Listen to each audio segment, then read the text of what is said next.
అందరికీ నమస్కారం. ఏదైతే తిరుపతిలో జరిగినటువంటి స్టాంపీడ్ అనేది చాలా బాధాకర విషయం.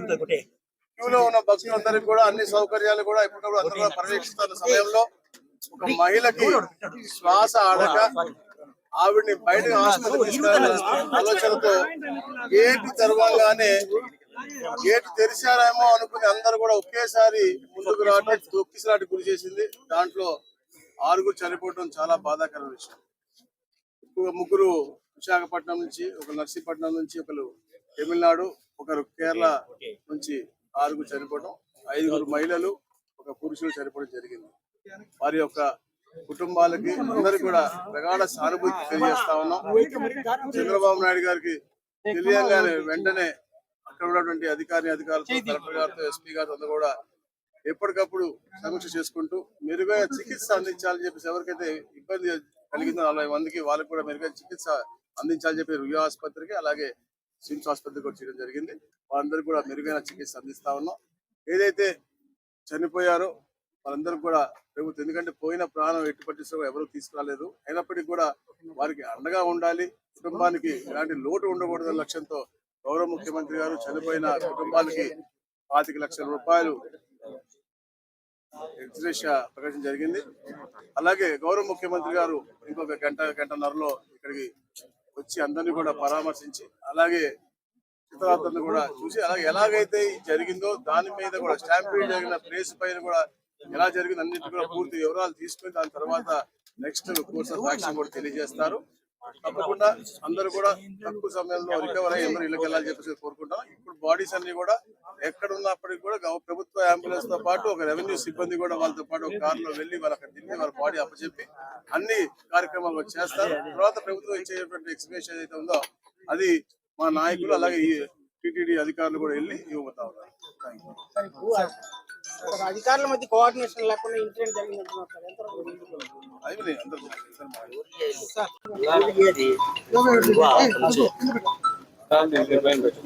ఈనాడు మరి కొద్ది గంటల్లో మనం వైకుంఠ ఏకాదశి పర్వదిన కార్యక్రమాలు ప్రారంభమవుతున్నాయి.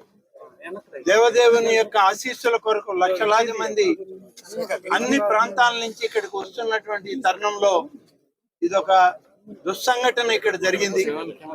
ఈ సంఘటన పట్ల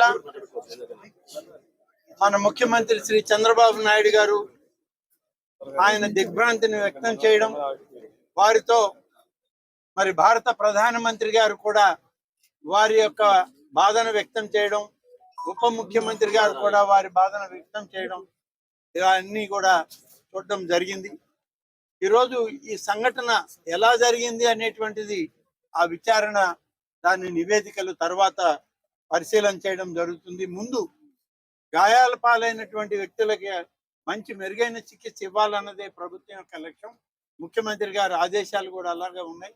దాదాపు ఇప్పుడు చనిపోయినటువంటి కుటుంబాల్లో ఏ విధంగా అయితే వాళ్ళకి నష్టం జరిగిందో ఆ నష్టాన్ని మనుషులను అయితే తీసుకురాలేదు, కానీ ప్రభుత్వం ఆ కుటుంబాలను ఆదుకోవాలని చేసే ప్రయత్నంలో ఇప్పుడే మా రెవెన్యూ మంత్రి గారు ముఖ్యమంత్రి గారి ఆలోచనను ప్రకటించడం జరిగింది. ప్రతి చనిపోయినటువంటి వ్యక్తి కుటుంబానికి 25 లక్షల రూపాయలు ఎక్స్గ్రేషియా కింద ఆ కుటుంబానికి చేర్చడానికి ఏర్పాట్లు చేయడం జరుగుతుంది. చనిపోయినటువంటి వాళ్ళు పోస్ట్ మార్టం పూర్తి కాగానే ఆ యొక్క శవాలు, వాళ్ళ యొక్క బాడీస్ అన్ని కూడా అంబులెన్సుల్లో ఒక అధికారిని ఇచ్చి ప్రత్యేకమైన వాహనాల్లో వాళ్ళ ప్రాంతాలకు పంపడం జరుగుతుంది. ఆంధ్రప్రదేశ్ రాష్ట్రంలో ఉన్నటువంటి వీళ్ళందరూ కూడా ఇంచుమించుగా 1-2 జిల్లాల నుంచి, విశాఖపట్నం, అనకాపల్లి ఆ ప్రాంతాల నుంచి ఉన్నారు. కాబట్టి ఆ జిల్లా కలెక్టర్లకు కూడా రెవెన్యూ మంత్రి గారు ఆదేశాలు ఇచ్చారు. అక్కడ కూడా ఉండి ఈ కుటుంబాలకి మరి అన్ని విధాలుగా తోడుగా ఉండాలని చెప్పి అక్కడ మా శాసనసభ్యులకి, మంత్రులకి అందరికి కూడా ఇప్పటికే ఆదేశాలు పంపడం జరిగింది. ఈ సమస్య ఎలా వచ్చింది, ఏంది అనేటువంటి దాని మీద సమన్వయ లోపమా లేకుంటే ఏదైనా తొందరపాటు చర్య జరిగిందా అనేది విచారణ నివేదిక రాగానే దాని మీద సరైనటువంటి చర్యలు తీసుకుంటామనేటువంటి మాట ఇవాళ ప్రభుత్వం ఈ సందర్భంగా తెలియజేస్తుంది. Thank you.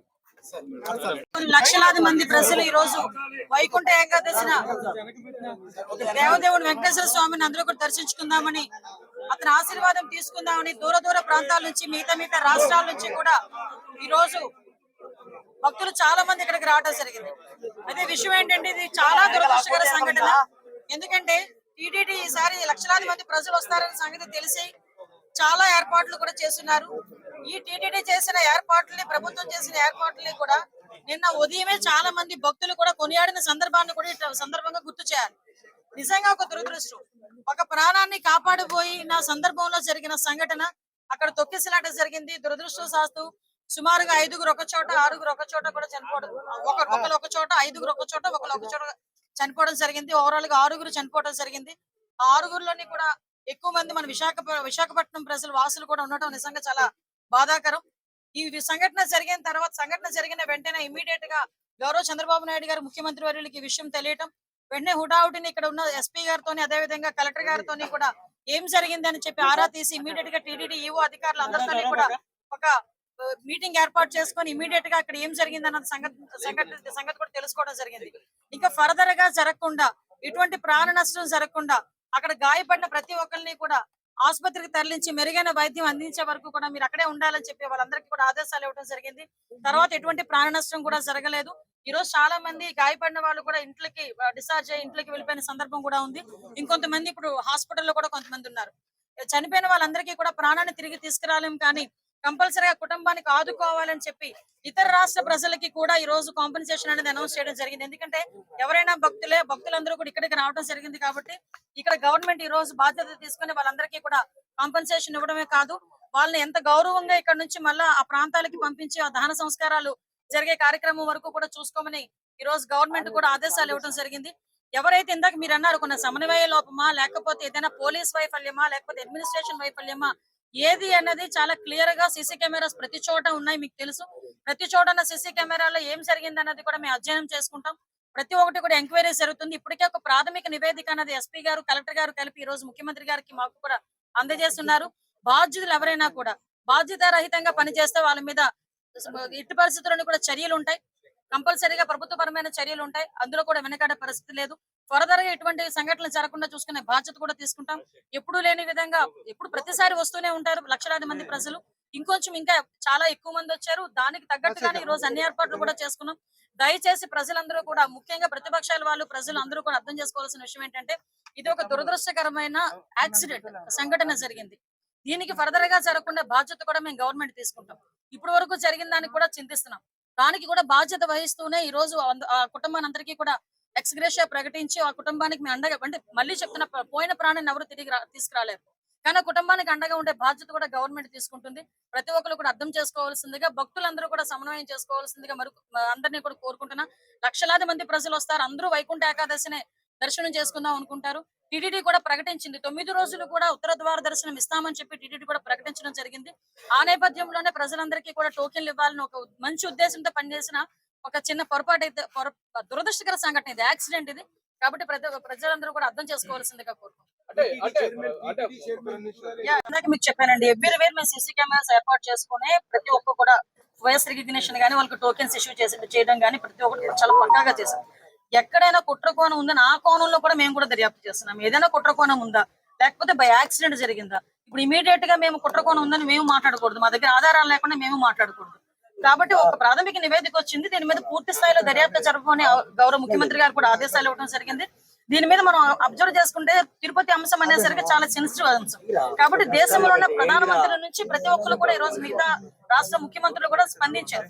కాబట్టి చాలా సెన్సిటివ్ ఇష్యూ, కాబట్టి ఏది పడితే అది మాట్లాడకూడదు. మా చేతులకి పూర్తి నివేదిక వచ్చిన తర్వాత డెఫినెట్ గా బాధ్యులు ఎవరైతే ఉన్నారో వాళ్ళందరి మీద చర్యలు తీసుకుని పడితే అందులో వెనుకడే ప్రసక్తి లేదు.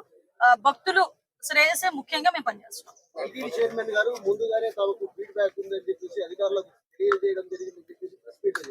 మరి టీటీడీ చైర్మన్ గారు చెప్పిన తర్వాత కూడా అధికారులలో లేదండి, మీరు అన్నది నిజంగా టీటీడీ చైర్మన్ గారు ముందుగా నివేదిక ఇచ్చింది. మా అధికారులు కనుక అడ్మినిస్ట్రేషన్ విషయంలో ఎక్కడైనా లోపాలు జరుగున్నాయో ఇప్పుడు మాకు ఎలాగో మన సీఎం గారు వస్తున్నారు, ఇప్పుడు సీఎం గారు వచ్చేసరికి మాకు క్లియర్ నివేదిక ఉంటూ ఉంటుంది. నిజంగా అలాంటి పరిస్థితులు ఏమైనా ఉన్నాయి, ఎవరైనా ఏ స్థాయిలో వ్యక్తి అయినా కూడా అతని మీద చర్యలు తీసుకోవడానికి ఎక్కడ కూడా వెనుకాడం. అదే విషయం చెప్తున్నాను కదా సార్, నిజంగా అదే పరిస్థితి జరిగి బాధ్యత రహితంగా ఎవరైనా పనిచేస్తుంటే, బాధ్యత రహితంగా పనిచేసిన ప్రతి ఒక్కరి మీద కూడా చర్యలు ఉంటాయి. ఇదేది దాచేసి దాగేదేం కాదు కదా. ఈ రోజు కాకపోతే రేపైనా తెలుస్తుంది ఎవరు బాధ్యత రహితంగా పనిచేశారన్నది. కాకపోతే ప్రతి ఒక్కరు కూడా బాధ్యతాయుతంగా పనిచేయాలని మేము కోరుకుంటున్నాం. ఎందుకంటే లక్షలాది మంది భక్తులు వచ్చే పుణ్యక్షేత్రం ఇది. దయచేసి అటువంటి బాధ్యత రహితంగా పనిచేసిన ఏ స్థాయి వ్యక్తిని కూడా, అది కింద స్థాయి వ్యక్తి, పై స్థాయి వ్యక్తి, ఏ స్థాయి వ్యక్తిని కూడా వదిలిపెట్టే ప్రసక్తి లేదు.